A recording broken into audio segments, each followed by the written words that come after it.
So, in between court appearances this weekend, Trump is holding a retreat. This man, when these court cases that have no legitimacy, they use them as a weapon against him. The Stormy Daniel case, the business falsification records, is the only one right now that's doing anything. And their star witness is on TikTok doing stupid faces and dances for change. Take this. He is not going to just of this. And on top of that, look, we're all sitting here and we're all watching every single day. They will operate all 10 o'clock again. Same bad time, same bad channel. See you then. He's basically doing the male version of OnlyFans. Just an absolute embarrassment. But let's get to this. This is going to be on the VP. Who is Trump going to pick for his VP? To audition his potential picks for vice president. Here's who made the short list to potentially take Mike Pence's place in the noose. Ooh, dark. That was a little dark, I admit. Doug Burgum, Elise Stefanik, Marco Rubio, Tim Scott, J.D. Vance, Byron Donalds, and the woman whose picture is on my dog Bernie's wee-wee pad, Kristi Noem. So who do you think makes the ticket and who doesn't? Well, the first thing we have to talk about who's not there, Ron DeSantis. Donald Trump met with Ron DeSantis famously. This is the first time we've heard that they've met in quite some time recently in Miami, allegedly and reportedly. And Donald Trump, after that meeting, said it was a good meeting. And it basically said Ron DeSantis, everything came from Donald Trump that I saw. If you're a Ron DeSantis, we got great Ron DeSantis supporters on the channel. Ron DeSantis is a great governor. I do have problems with him being heavy-handed, but he has been a good governor, even with the authoritarian side of him, labeling people as terrorists and stuff without due process. It's crazy, but I'd rather that than Gretchen Whitmer.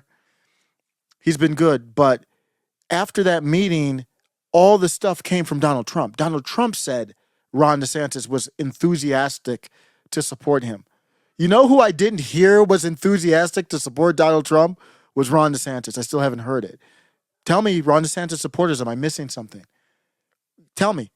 If I'm wrong, tell me, give me a date the last time he said something positive about Donald Trump. When he dropped out of the race, he said, I promised to support whoever won. That's not that's not a positive thing about Donald Trump. He said Joe Biden can't win. That's not a positive thing about Donald Trump. So to give me something that's directly positive about Donald Trump from Ron DeSantis. We haven't heard it, and he's not even on this list of the VP. Who knows? Maybe it's a surprise thing like a WWF or E, whatever they call it now. You come in right before the Republican National Convention, and it's Ron DeSantis, and everybody goes, whoa, and I'm proven wrong. But no, I still haven't been proven wrong. He might try to raise some money for him a little bit. Is he going to stump for him? All that's probably going to be behind closed door, and they're going to make you put your cell phone in a baggie. Because Ron DeSantis might say, I need y'all to hold your nose to the people that he relates to and vote for Donald Trump. It's not going to be some type of ringing endorsement. But that would be an exciting endorsement or exciting pick for VP.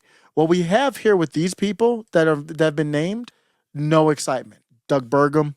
He might actually be the best one on this list, but let's go down. Rep. Elise Stefanik. She's the disgusting one that broke the law just recently, when she brought in the private leaders, the private presidents of a private company and tried to tell them how to interpret their own private code of conduct. Could you imagine that? Since when do we celebrate that? Absolutely disgusting. Marco Rubio, just a phony deep state artist. Why are we even talking about a bro like that? Tim Scott, he's a black Mike Pence. Why don't you just go back to Mike Pence? If you're going to pick Tim Scott, just go back to Mike Pence. J.D. Vance, okay, J.D. Vance might actually be the best of this bunch. He's still obviously a Zionist. This is the Zionist All-Stars. Kristi Noem did her, I don't know if I forgot if it was an executive order or law, the anti-Sem bill or order that she did. We've got this is the Zionist All-Stars, every single one of them, pure blood Zion. And J.D. Vance is the same way. But out of all of them, he's probably the most based. The only reason I say Doug Burgum over him is that do you really want to take a senator that he's not great, but you could do worse? I would rather leave him in the Senate. I like Byron Donalds. He came up. I did the live way back when they were challenging the speaker vote. This is a year ago, over a year ago now. And he became the star. He was the star of a finance guy, very bright guy, very charismatic guy. Listen to him on Timcast IRL when they were in DC. Just a fabulous speaker. But yeah, I like him actually. He'd probably be up there second, third. Kristi Noem is an absolute clown. It's an absolute no on her. Let's hear what the cackling hens have to say. We've had Kristi Noem. So who do you think makes the ticket and who doesn't have a prayer? So the one I'm most intrigued by and fearful of in terms of helping Trump's electability is Marco Rubio. There's some issues Of course there. he You would. can't technically have two people from the state of Florida. He'd have That's not a problem. Everybody keeps saying you can't have two people from the state of Florida. We know that. All they have to do is change their address, one of them, and it probably wouldn't be Trump.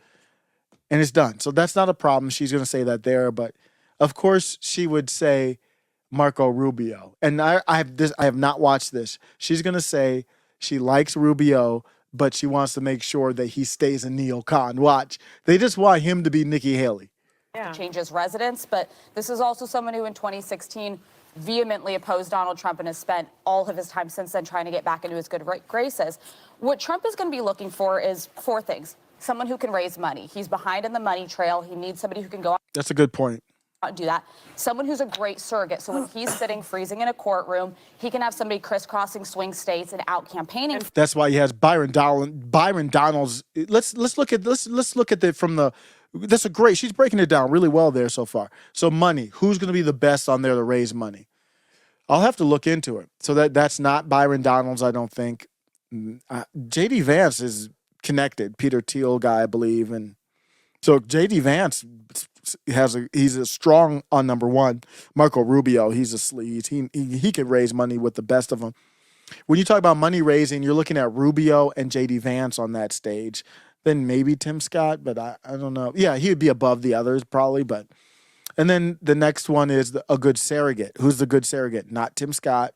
He's just not that. He's more of a actual, believe it or not, a classic legislative guy who does the nuts and bolts, kind of like a key, kind of like a sixth man off the bench type of player for the NBA or something.